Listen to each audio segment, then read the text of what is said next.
जय श्री कृष्णा। राधे राधे। नमस्कार दोस्तों, स्वागत है आप सभी का हमारे YouTube चैनल पर। आज आप सभी सुनेंगे कार्तिक मास की कहानी, चीरा चीरी की कहानी।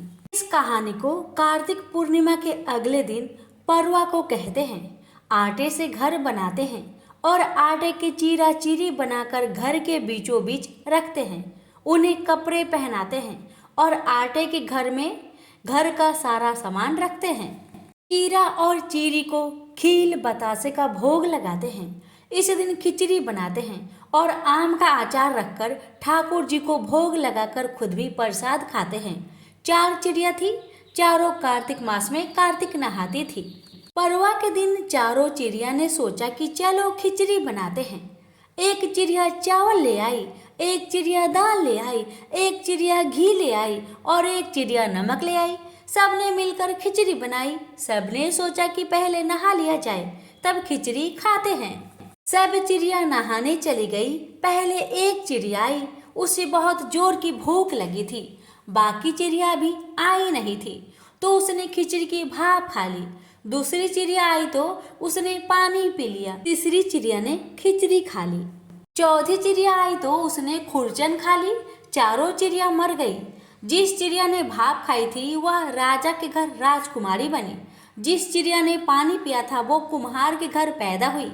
जिस चिड़िया ने खिचड़ी खाई थी उसने ब्राह्मण के घर जन्म लिया और जिस चिड़िया ने खुरचन खाई थी वो हथिनी बनी।